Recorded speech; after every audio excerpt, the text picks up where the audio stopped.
Muito boa tarde, 18 horas, a hora do Ângelus, a hora de comungar com as mais altas correntes espirituais do nosso universo. Que sabe a decisão a nossa? Que dizer de um motorista cujo veículo está sem gasolina e ele não entra no posto? Claro, vai paralisar-se, vai parar, não é? Ter a consciência de que a fonte de todo bem, a fonte de toda energia está em Deus, mas que há uma lei de sintonia segundo a qual, para acessar esse Deus, essa fonte infinita, da qual decorrem todos os bens,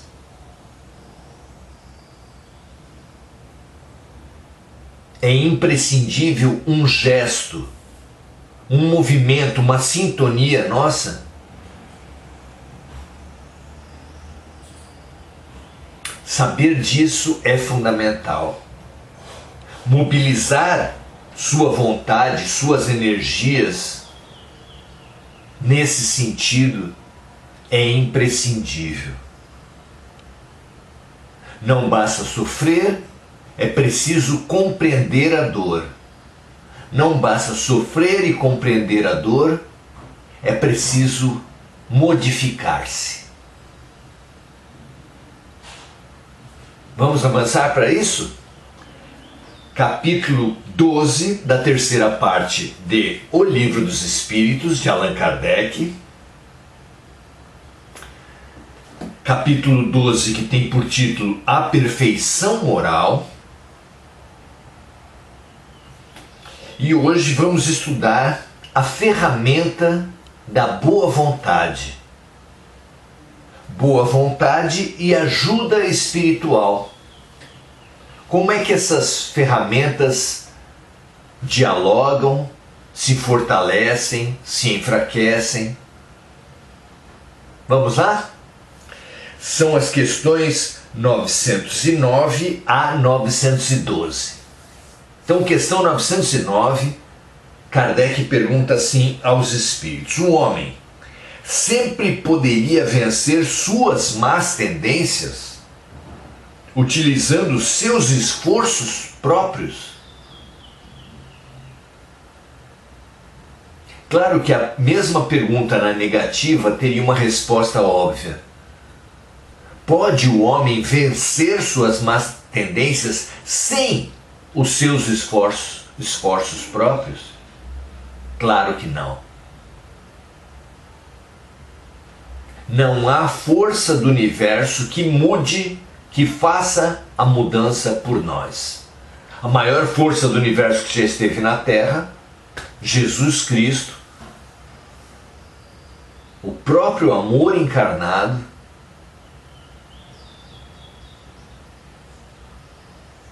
não foi capaz de mudar a humanidade, não foi capaz de mudar o seu povo, não foi capaz de mudar os seus irmãos e os seus discípulos. Porque Deus é amor e Jesus é amor também. E a única coisa que o amor não pode deixar de ser, a única coisa que o amor não pode é deixar de amar. E só pode o amor amar em liberdade. O amor não se obriga, não se oprime, não se impinge a ninguém. Não é lógico isso? Então, vamos entender a questão. O homem sempre poderia vencer suas más tendências utilizando seus próprios esforços? A boa vontade é ferramenta suficiente para a nossa melhoria, para a nossa transformação, para o nosso aperfeiçoamento? A resposta é sim, e às vezes com pequenos esforços. Olha só, nós poderíamos vencer nossas tendências apenas com os nossos esforços e às vezes com pequenos esforços. O que falta aos homens é a vontade. Ah, como são poucos os que se esforçam entre os homens. Vejam se isso não é um grande desafio. Sinta esse grande desafio. Com poucos esforços, podemos promover a nossa transformação. A força da boa vontade. Questão 910. O homem pode encontrar nos espíritos uma assistência eficaz para superar suas paixões? A resposta é: se pedir a Deus e ao seu protetor com sinceridade, os bons espíritos certamente virão em seu auxílio. Porque esta é a missão deles.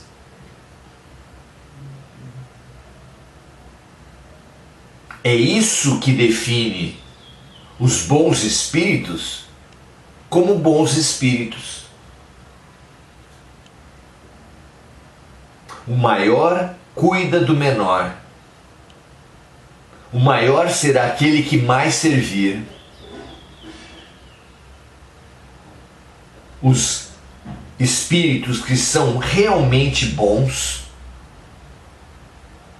não podem deixar de ajudar uma mínima criatura que busque sinceramente a sua melhoria.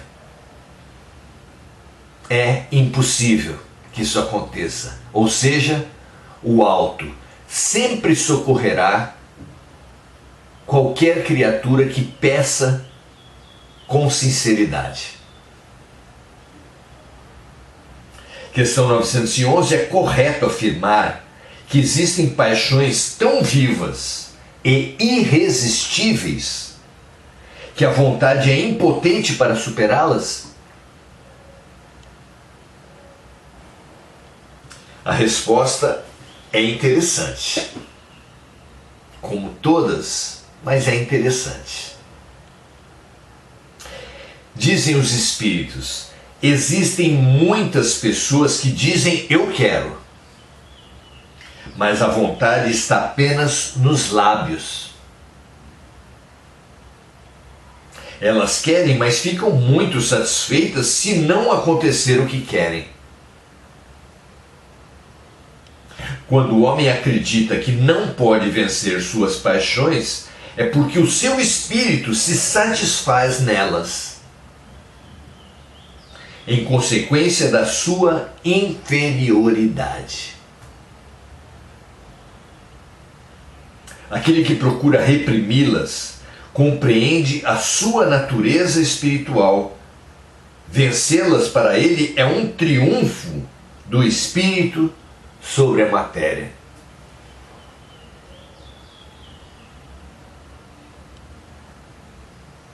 Para compreender a vontade impotente, a vontade fraca, precisamos entender a mente. Segundo a ciência, nós temos um consciente e um inconsciente. E muitas vezes, mesmo conscientemente dizendo eu quero mudar, alguma coisa no nosso inconsciente boicota esse desejo. Frequentemente a culpa, a consciência dos próprios erros, mal vivida. A culpa nos informa que quem errou tem que ser punido. essa consciência de culpa é a responsável por um dos fenômenos mais intrigantes da mente humana, o auto-boicote. Como pode ser que uma pessoa chegue à beira de uma realização, à beira de uma alegria, à beira da felicidade, digamos assim, e produza um fato que quebra essa alternativa, que desmonta essa possibilidade, que boicota a felicidade? Como pode ser isso? Algo no seu inconsciente a desmerece. Algo no seu inconsciente faz com que ela não acredite na sua capacidade, no seu merecimento. Algo no seu inconsciente diz a ela que ela merece punição, que ela merece sombras, que ela merece castigo. E esse algo é tão poderoso, o inconsciente é tão poderoso,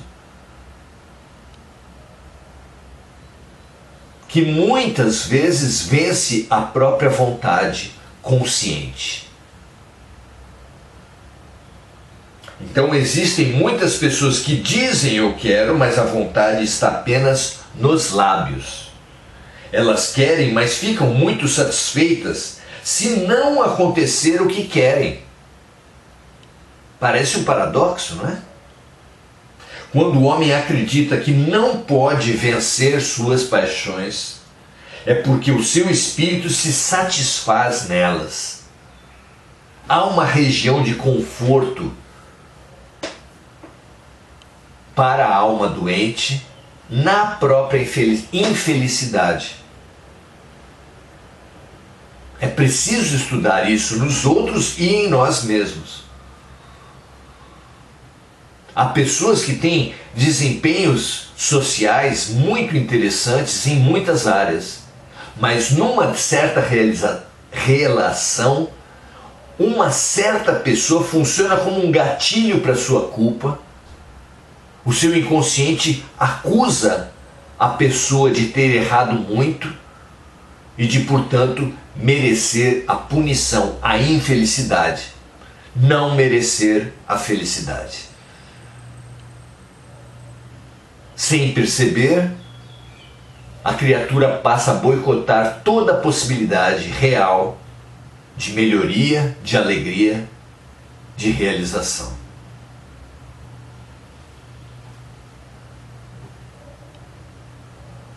Ao passo que aquele que procura reprimir as suas paixões, controlar, limitar as suas paixões, compreende a sua natureza espiritual. Vencê-las para ele é um triunfo do espírito sobre a matéria. É a vitória do eu humano sobre o eu animal, a qual temos comentado tanto a partir das esfinges, imagens de uma criatura humana da barriga para cima, animal da barriga para baixo, através da qual os sábios da antiguidade nos lançaram um dilema essencial: decifra-me ou te devoro. Precisamos nos conhecer, e essa é a ferramenta fundamental. Conhecer o nosso consciente e reconhecer a força do inconsciente. Perceber essas duas forças atuando em cada um de nós nos possibilita o controle, o direcionamento, a sublimação dessas energias, especialmente a partir da superação da ideia do julgamento, da acusação e da punição. Questão 912. Qual o meio mais eficiente de combater o predomínio do corpo físico sobre as coisas espirituais? Não é difícil perceber esse predomínio. Há pessoas que vivem para comer, outras vivem para beber, outras vivem para o sexo, outras vivem para a beleza. Viver para os sentidos, viver para a matéria, parece um destino para a nossa humanidade, não é? Mas na verdade não é um destino, é apenas uma decisão nossa. Então a pergunta: qual o meio mais eficiente de combater o predomínio do corpo sobre o espírito, do corpo físico sobre as coisas espirituais? A resposta muito curta, simples e que merece uma reflexão é praticar a abnegação, ou seja, o desprendimento. Precisamos fortalecer o humano em nós e nos desprender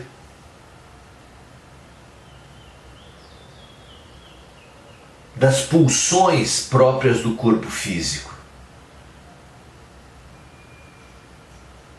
Cultivar o bom gosto musical, o bom gosto das artes em geral, a reflexão fina sobre o comportamento humano, a compreensão de ferramentas como a gratidão, a compaixão, o serviço, são sutilezas que nos tornam cada vez mais sutis. Os antigos falavam que o uso do cachimbo entorta a boca.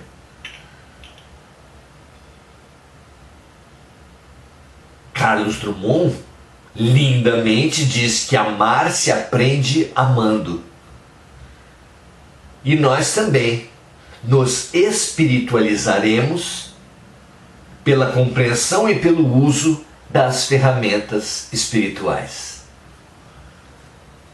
Então, o meio mais eficiente de combater o predomínio do corpo físico sobre as coisas materiais é praticar a abnegação, ou seja, o desprendimento de nossas mentes, de nossas almas, frente ao corpo, frente às coisas materiais. E claro, nos vincular por boa vontade com as leis espirituais, com as energias espirituais, com o Deus em nós. Muito bom, muito bom. Façamos votos de que essa realidade nos alcance. Façamos votos que essa busca sincera oriente a vida de todos os humanos da Terra. Que todos vivamos para a sublimação, para a espiritualização. Que assim seja para todos nós. Que essa oração nos conduza em todos os momentos. Marco Aurélio Trindade, Luiz Naca, André Santos, que chamou o amigo Luiz Naca, Mônica Silva, que expressa suas vibrações de cura e amor e saúde para o Jai Gomes. Mônica, que lembra de amigos encarnados e desencarnados, que todos eles, inclusive o Jai, recebam as nossas melhores energias, a nossa mais profunda fraternidade, o nosso desejo de luz. Muito bom. André Salvatore dando seu boa noite, Emir Cajazeira, Domingos Natalo, Adelaide Dias, Lúcia Galvão, Rosane Bastos. Todos nos saudando uns aos outros, nos inspirando, nos sublimando em nossas energias mais densas, para que, como numa refinaria de petróleo, a base densa e escura do petróleo seja sublimada, refinada nas mais diversas produções e frutíferas produções humanas. Que assim seja a cada passo de nossas vidas, no trabalho, nas artes, na religião, que a gente se dedique constantemente por toda parte à sublimação da vontade, à construção em nós da boa vontade. Um grande abraço, até amanhã continuaremos nesse tema. Venha conosco e compartilhe se você entender que isso pode ser útil para alguém. Até amanhã.